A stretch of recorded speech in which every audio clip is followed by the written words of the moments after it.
Quel bonheur d'être avec vous à la Cité des Sciences et de l'Industrie en cet après-midi. Nous sommes en direct pour cette Cité des Aventuriers. Vous l'avez constaté depuis 14 heures, les tables rondes et les expériences réelles vécues s'enchaînent.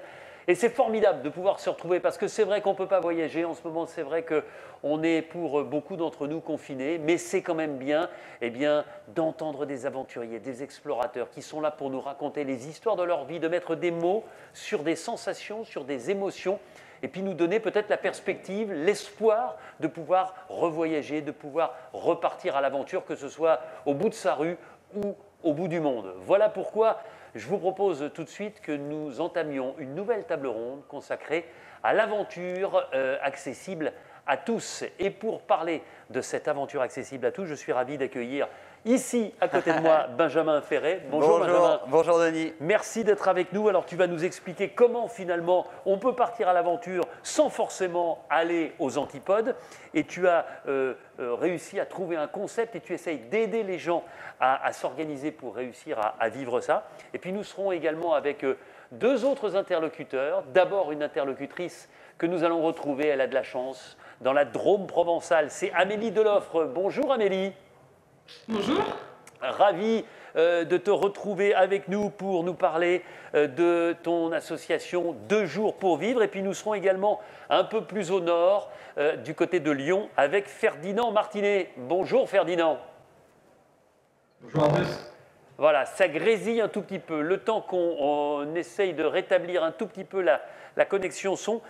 Benjamin, d'abord un mot sur ton histoire, parce que tu es breton, navigateur, tu as fait le 4L Trophy en étant étudiant. Ouais. Et puis, à un moment, tu t'es dit, tiens, si je traversais l'Atlantique, mais vraiment avec les moyens du bord, comme faisaient ceux qui naviguaient dans l'ancien temps uniquement avec les astres et le soleil, c'était en 2015.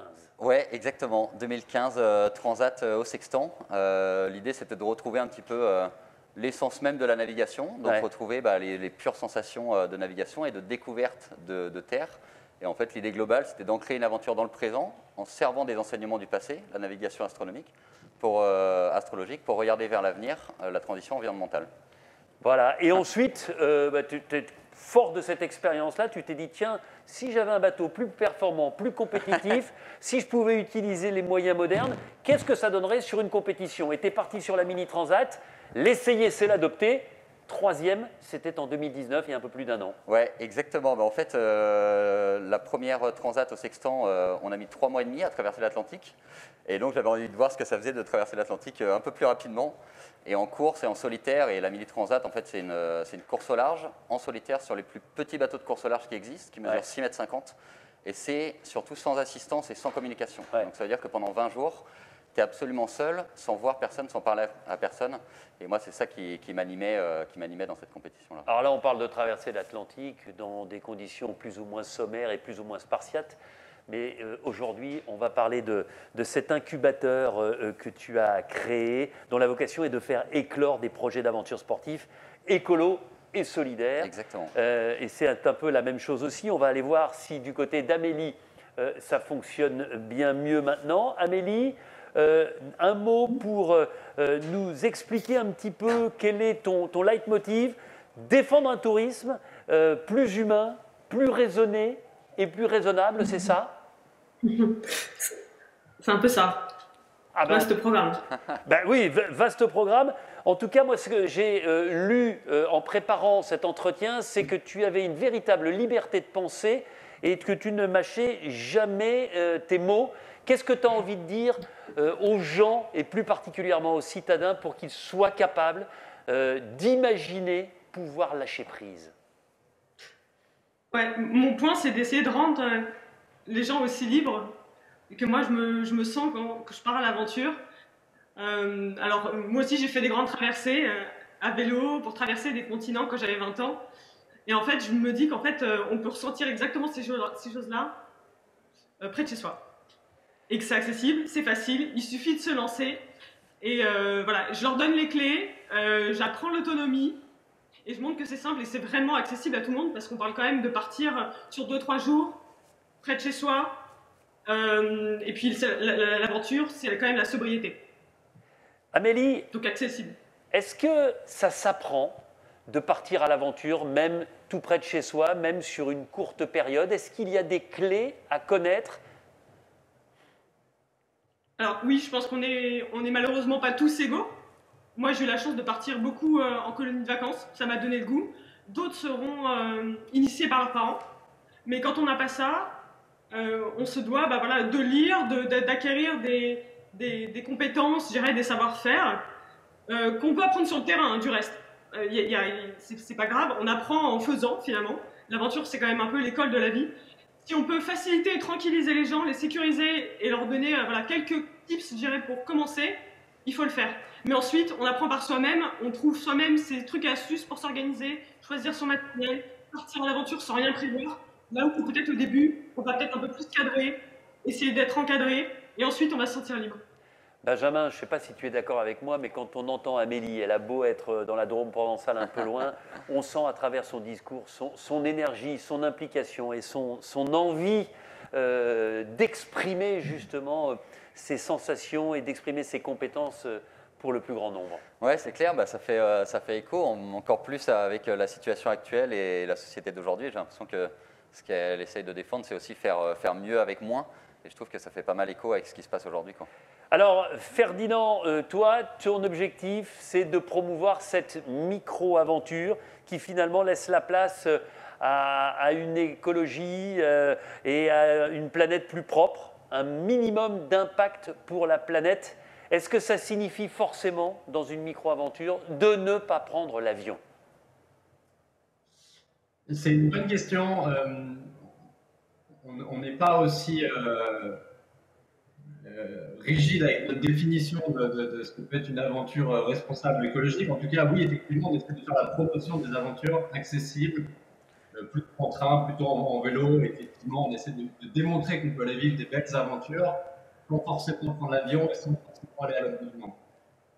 Est-ce que, comme tu le dis fort justement, et tu partages ce sentiment avec Amélie et avec Benjamin, Ferdinand, l'aventure peut commencer au pas de la porte de son appartement ou de sa maison? Alors, on en est persuadé. Et effectivement, quand il y a 3 ans, on a démarré cette aventure Chiloé, on s'est tout de suite dit comment on peut réussir à parler d'aventure, rendre l'aventure accessible à des gens qui, comme nous, habitent en ville, travaillent du lundi au vendredi, sont des gens assez normaux. Donc, cette idée de pouvoir trouver l'aventure pas très loin de chez soi, c'est effectivement quelque chose que je trouve assez génial. C'est d'autant plus d'actualité avec la fermeture des frontières et ce qu'on connaît actuellement voilà, avec l'épidémie. Mais oui, il y a des aventures incroyables. Et moi, ce que je pense aussi, c'est qu'il y a quelques années, aller à l'autre bout du monde avec un guide du routard, c'était une véritable aventure. Je pense qu'aujourd'hui, finalement, la véritable aventure, c'est d'aller à 1 heure de chez soi, d'aller rencontrer les acteurs locaux, des guides, des gens qui habitent, etc. Je pense que c'est ça la vraie aventure. Ouais, et on se rend compte d'ailleurs très souvent lorsqu'on a l'impression de découvrir quelque chose pas loin de chez soi qu'on fait une véritable aventure, et quand on en parle à des voisins ou des copains qui habitent dans le même rayon, eh bien on se rend compte que finalement on ne connaît pas bien l'endroit où on vit. Benjamin, toi tu dis les gens ont souvent envie de partir à l'aventure, ils ont envie de sortir de leur quotidien. Mais le problème, c'est qu'ils ne savent pas comment faire, comment s'y prendre. Ouais, c'est ça. En fait, c'est l'essence même d'Imago. C'est ça, en fait, l'imago, la signification, c'est la phase durant laquelle la chrysalide devient papillon. C'est le moment où les ailes poussent. Et en fait, ça repose sur l'idée qu'il y avait des gens en France, des jeunes, des moins jeunes, qui avaient envie de se lancer dans un projet d'aventure, qui avait du sens, mais qui ne savaient pas forcément comment s'y prendre. Et comment ça se passe concrètement? C'est-à-dire que quand on ne sait pas s'y prendre, si on n'a pas une envie de pousser la porte, on baisse les bras et finalement on décide de remettre à plus tard? En fait, je ne sais pas si on baisse les bras, mais je trouvais, et moi je me suis un peu basé sur mon expérience personnelle en fait, pour créer Imago, et je trouvais que dans la pédagogie de passage à l'action, il y avait toujours un peu 3 phases. Il y avait de l'inspiration, une bonne dose d'inspiration, c'est-à-dire rencontrer les gens, écouter leurs discours et se dire en fait, si ce type-là l'a fait, pourquoi pas moi? Une deuxième phase qui est l'émulation collective, c'est de se dire en fait, quand on veut monter un projet d'aventure, on est un peu vu comme un mouton à 5 pattes, mais si on met 15 moutons à 5 pattes pendant une semaine dans le même univers, en fait c'est devenu la normalité d'avoir des projets un peu fous. Et troisièmement, c'est l'expérience déclic, avoir un truc qui te marque suffisamment pour te donner envie de passer à l'action. Et en fait, c'est cet environnement-là qu'on a essayé de recréer avec Imago, avec quelque chose qui s'appelle l'Imago Tour, et on embarque ces graines d'aventuriers pendant une semaine d'immersion dans l'aventure pour passer à l'action et avoir toutes les clés de réussite de leur projet. Amélie, je te cite, tu dis, et c'est joli parce que je partage totalement ce sentiment, on a un pays de dingue à explorer. Là encore, c'est pour interpeller les gens, ne partez pas au bout du monde, regardez ce qu'il y a juste à côté de chez vous. Oui, je ne veux pas jeter la pierre, hein. J'ai moi-même pas mal voyagé ces 15 dernières années, hein. J'ai fait mes expériences, ça m'a énormément ouverte à la vie. Cela étant dit, on a vraiment un pays incroyablement diversifié, extrêmement accessible avec le train quand même. Et j'en suis la première stupéfaite. C'est-à-dire que je connaissais effectivement des coins que j'ai fait découvrir via 2 jours pour vivre, et je continue, et à chaque fois, je me fais. Et je regarde ma carte de France tout le tour, et je me dis, je connais toujours pas ce coin-là, et à chaque fois, honnêtement, je me fais. Non mais c'est vrai qu'on a un pays, et il suffit de voyager à l'étranger pour écouter les étrangers nous dire, mais la France, effectivement, entre la moyenne montagne, la haute montagne, la mer Méditerranée, l'océan, le Larzac, c'est un désert, enfin, il y a des endroits absolument formidables. Amélie, est-ce que tu peux nous parler de ta philosophie, parce que tu n'organises pas, toi, des week-ends. Tu n'es pas une organisatrice de quelque chose que tu livres clé en main. Tu es là pour inspirer. Et la différence, elle est à la fois ténue et notable. Tout à fait. Je pense, par ailleurs, qu'il y aura toujours des gens qui ont besoin d'être guidés. Mais je pense qu'il y a aussi une autre voie, qui est d'aider les gens à être acteurs de leur temps libre et autonomes. Qui manque pas grand-chose. Je me retrouve complètement dans ce qu'a dit Benjamin. Finalement, nous, on a designé une formation d'une journée pour aider les gens à partir. C'est exactement ça, hein. Inspiration, réflexion, avec une brique sensibilisation et comprendre les enjeux en fait, du tourisme de masse. Et puis action-création, comment on crée son aventure autour de Cartigène, etc.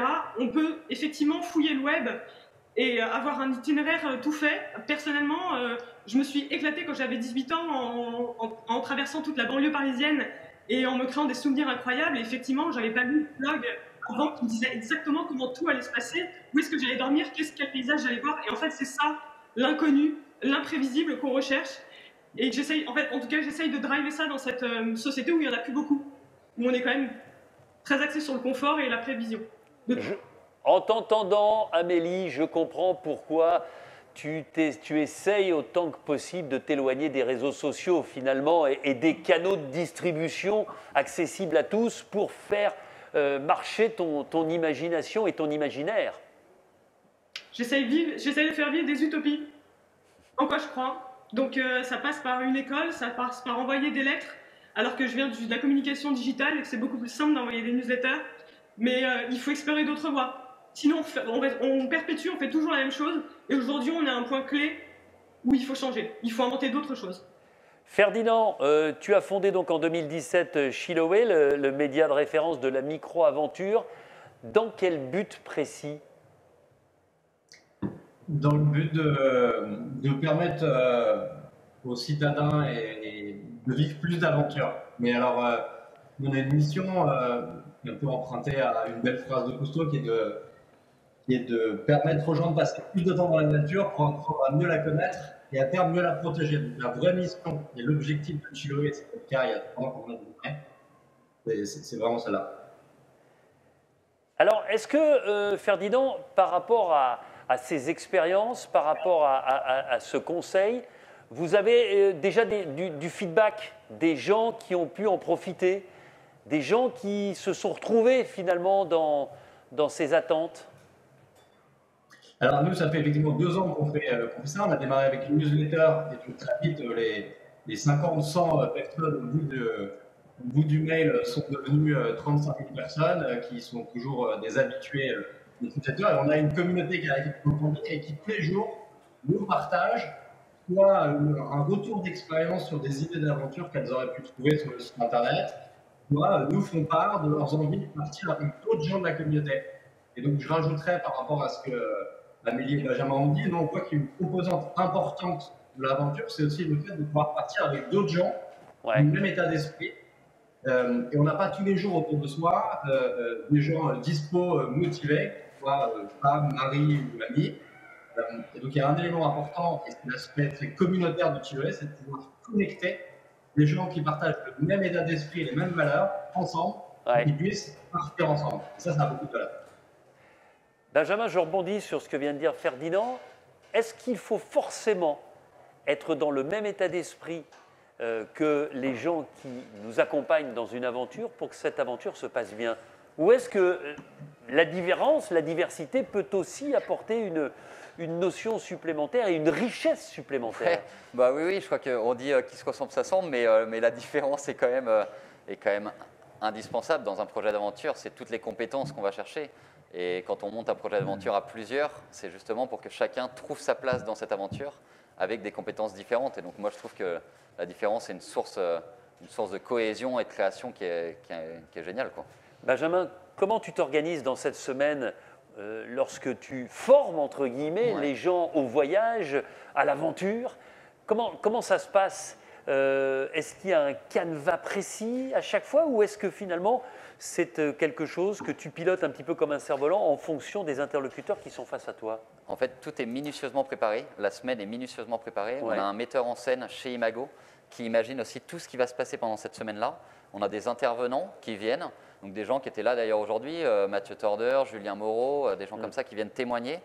On a aussi des expériences un peu de coaching pour mesurer un peu l'impact de chaque projet, savoir de quelle façon ils vont rendre leur projet. Parce que là, on est d'accord, on parle de projets ambitieux, hein, on parle d'aventures vraiment conséquentes qui impactent la vie quotidienne pendant un certain temps des gens qui se mettent en branle, quoi. Ouais, en moyenne, les projets, là ça fait 3 ans qu'on a lancé Imago. Sur les 2 dernières promos, c'est des projets qui durent entre 8 mois et 2 ans. Et donc c'est quand même un temps important dans une vie. En fait, nous, ce qu'on essaye de leur dire, c'est que 1 an, 2 ans dans une vie, c'est aujourd'hui, on vit jusqu'à quoi, 100 ans, donc c'est peut-être 1%, 2% de sa vie. J'aimerais bien qu'on vive jusqu'à 100 ans, hein, cher Benjamin. Mais par contre, 1-2% de sa vie. Mais par contre, l'aventure, ce que je trouve extraordinaire là-dedans, c'est que c'est un condensé de vie. Et en fait, l'idée sous-jacente un peu d'Imago, c'est de se dire que les aventuriers d'aujourd'hui, qui vont prendre conscience de leur capacité à faire des choses qui ont du sens, ça deviendra aussi, pourquoi pas, les entrepreneurs du changement de demain. Et de se dire, à un moment clé de ma vie, j'ai découvert cette capacité à changer les choses.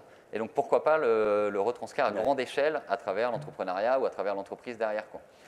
Amélie, il y a une question que j'aimerais te poser parce que je me la suis posée pour moi-même et j'ai eu une discussion un peu animée avec Yann Arthus Bertrand il n'y a pas longtemps sur ce même thème. Quand Yann Arthus Bertrand, à 75 ans, me dit « Définitivement, je ne prends plus l'avion, je me déplace même quand je vais en Pologne ou au Danemark en train. » Ok, Yann Arthus Bertrand, comme moi, comme beaucoup de gens, a fait le tour du monde plusieurs fois, a pris l'avion en veux-tu, en voilà, l'hélicoptère. C'est assez facile de dire ça. Tu le disais fort justement, Amélie, toi aussi, tu as voyagé, tu as pris l'avion, tu as été découvrir le monde, parce qu'on a souvent plus envie de découvrir le monde que la rue d'à côté. Comment expliquer aux gens qu'il vaut mieux aujourd'hui, pour la planète, ne pas prendre l'avion, ne pas voyager très loin, alors qu'on l'a fait soi-même? Comment être capable de le justifier? Vaste question.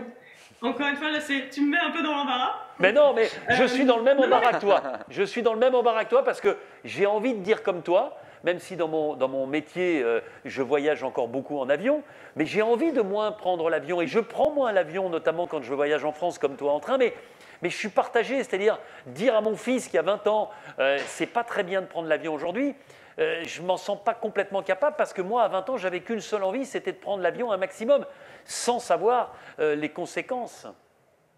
Bah justement, nous, on s'est posé la question comment faire pour sensibiliser. Et en fait, on a mis à plat tous les chiffres, toutes les données. Et en fait, on propose aux gens de regarder les enjeux et de regarder le monde tel qu'il est. Je ne donne pas de leçons. Bien sûr. Oui, il y a le rapport du GIEC qui dit qu'on ne devrait plus du tout prendre l'avion pour sauver et échapper au réchauffement climatique. Moi, j'en appelle à la modération, mais c'est dans tout, hein, que ce soit à la consommation, que ce soit les réseaux sociaux, etc. Je pense que la sobriété et le fait d'être nous sera, je ne me cache pas d'avoir pris l'avion, je le prends moins. J'en appelle aux gens, voilà, je brosse un état des lieux et je dis aux gens, voilà, qu'en est-il? Comment on peut inventer le tourisme demain? Comment on peut faire différemment? Il y a plusieurs pistes. Voyager près de chez soi, moins voyager, ne pas acheter trop de matos, plutôt emprunter ou louer. Voilà, il y a plusieurs pistes. Je les évoque. Chacun après deal avec ça et humaine.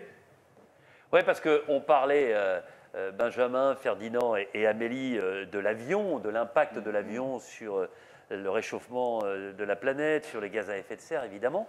Mais il faut imaginer que les datas, que la gestion des données, de toutes nos données, de tous ces mails qu'on garde, est beaucoup plus impactant pour l'environnement que l'aviation globale dans notre monde. Benjamin, comment vous réagissez justement à cette problématique du voyage près de chez soi pour des gens qui, forcément, quand on a 20 ans, il n'y a pas de raison, les gens qui ont 20 ans aujourd'hui, comme ceux qui avaient 20 ans il y a 10 ou 15 ans, ont envie aussi de s'évader, de partir. Ouais, je pense que c'est compliqué. L'idée, c'est justement de ne pas du tout être dans la culpabilisation de l'autre. Ah non, mais ça fait ce qu'on entend là, moi je trouve que ça fait écho avec ce que j'ai pu vivre justement en course au large, en solitaire, où en fait on se retrouve un peu, on a l'usage de dire en course au large, l'essentiel c'est boire, manger, dormir. Et on n'a pas d'eau sur le bateau, donc on essaye de réduire sa consommation là-dessus. Ouais. Et en fait, ça fait écho un petit peu avec cette sobriété-là et de se dire, en fait, tout simplement, il faut que chacun fasse de son mieux, quoi, sans se culpabiliser, avec voilà, les moyens qu'il a aussi pour faire de son mieux. Une question intéressante que nous pose un internaute. Ferdinand, d'abord. Est-ce qu'on peut parler d'aventure s'il n'y a pas un minimum d'improvisation?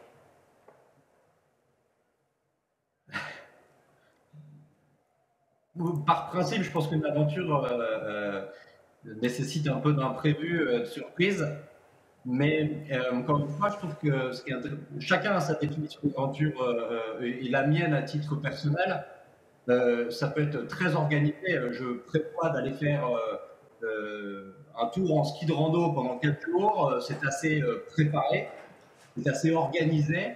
Il va y avoir un peu d'imprévu, peut-être qu'il ne va pas y en avoir. Ça restera pour moi une très très grande aventure et à la fin, je vais en tirer en fait, si vous voulez, toutes les bonnes choses d'une aventure. Je vais être fier, satisfait, je vais m'être reconnecté à la nature, je vais avoir fait un pas de côté, pris du recul, etc.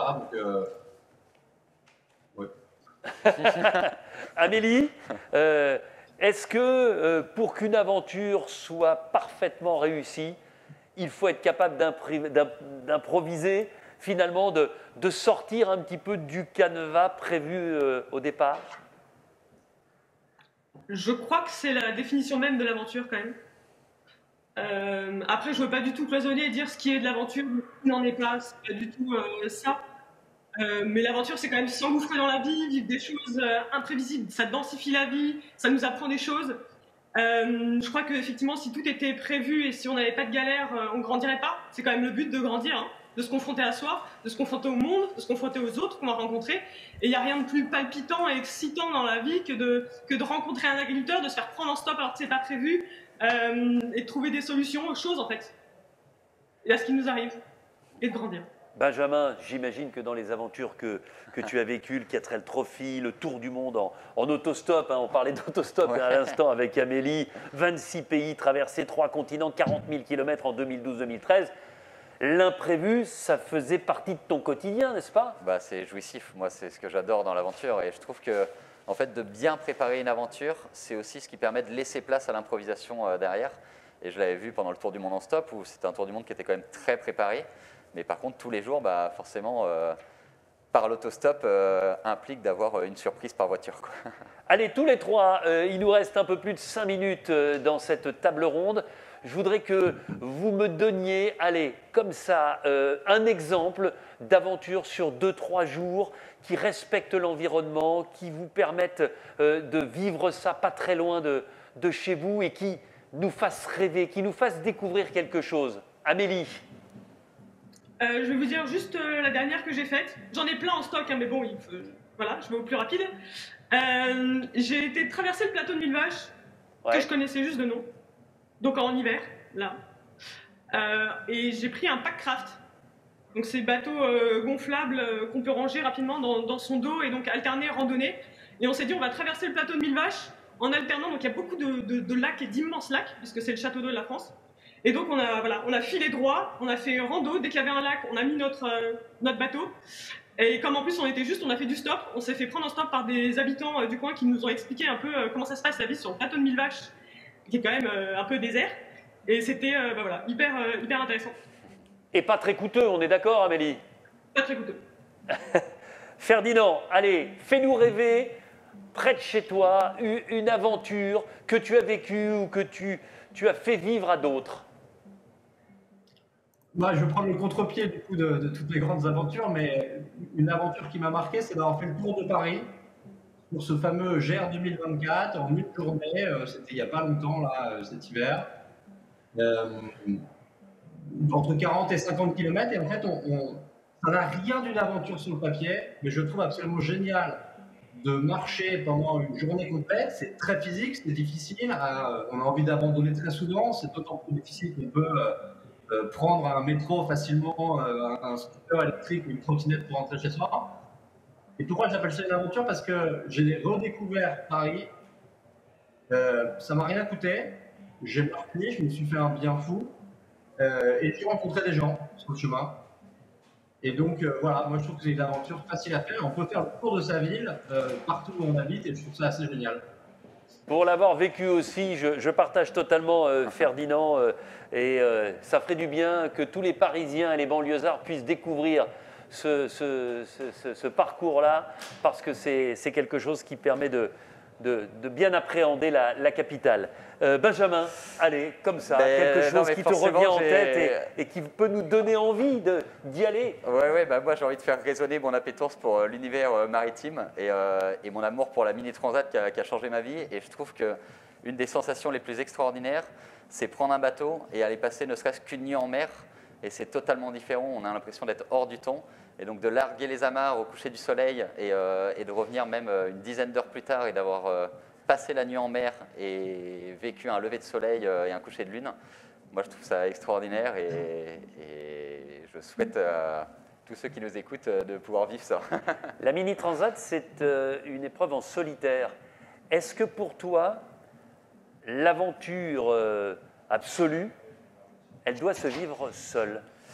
Non, pas forcément. Je pense qu'elle peut se vivre en solitaire, elle peut aussi se vivre comme la Mini Transat, en solidaire. Certes, on est tout seul sur nos bateaux, sur nos petits bateaux, mais il y a une solidarité entre les marins qui est extraordinaire. Et ne serait-ce qu'un exemple concret, l'arrivée de la Mini Transat, où le dernier participant, Georges Kick, 71 ans, le moment où il passe la ligne d'arrivée et qu'il rejoint le ponton, les 80 autres participants de la Mini Transat se sont jetés à l'eau pour l'accueillir. Et je trouve que ça témoigne de toute la solidarité qu'il peut y avoir dans une aventure solitaire, quoi. Amélie, et ce sera ma dernière question, est-ce que tu sens à travers les rencontres que tu fais dans le cadre de cette association 2 jours pour vivre, les gens sont de plus en plus concernés par cette aventure près de chez soi? Tout à fait. Le Covid a joué un grand rôle, mais je pense que Ferdinand sera d'accord avec moi. Hein. On a lancé à peu près au même moment. Il y a quelques années déjà, c'était déjà un sujet d'actualité, notamment à la base pour les citadins, je trouvais un peu en mal de là-dessus, dont nous faisons partie. Hein. Nous sommes juste des représentants de citadins qui s'échappent. Mais effectivement, là, il y a une demande de reconnexion à la nature près de chez soi facilement du fait de la pandémie qui est notoire. Ferdinand? Je partage ce que dit Amélie. Je crois qu'elle tombe très bien à chaque fois, j'ai plus grand chose à dire. Ouais, il y a 3 ans, c'était original de parler de micro-aventure, c'était surprenant, c'était même pas très sexy. Aujourd'hui, c'est un peu plus d'actualité. Effectivement, il y a des contraintes, les frontières sont fermées. Maintenant, le besoin de reconnexion à la nature, il est grandissant. Il le sera encore dans les prochaines années. Donc, je pense que c'est une tendance de fond. Ce qu'on arrive à tous faire, c'est montrer qu'on peut vivre des aventures, permettre au plus grand nombre d'en vivre, tout en essayant de montrer qu'il va falloir aussi un peu aller tous au même endroit, respecter un peu mieux la nature, être plus autonome, moins consommateur de l'aventure et plus acteur de l'aventure. Moins consommateur, plus acteur.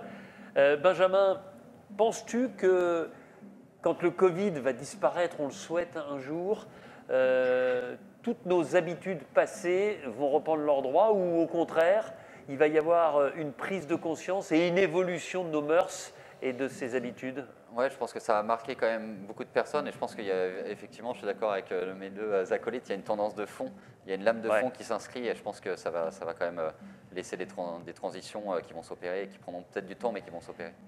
Ben, en tout cas, j'étais ravi. Ferdinand depuis Lyon, Amélie depuis la Drôme provençale, Benjamin juste à côté de moi, de vous accueillir pour cette cité des aventuriers, parce que qui dit aventure dit aussi micro-aventure, et c'était important d'en parler, surtout dans ce contexte sanitaire actuel. Merci à tous les trois. Dans une quarantaine de minutes maintenant, nous plongerons dans une grotte avec Christian Clot, cet aventurier extraordinaire que je vous présenterai, qui viendra vous expliquer son projet Deep Time, partir dans une grotte dans l'Ariège, afin de vivre une expérience coupée de tout, coupée de toutes nos habitudes, sans rien pour pouvoir se repérer dans le temps. C'est quelque chose d'extraordinaire, c'est vécu en ce moment même, on sera en duplex à la sortie de cette grotte, on reviendra aussi sur l'expérience avec quelqu'un qui a passé la première semaine dans la grotte pour filmer ce qui s'y passe.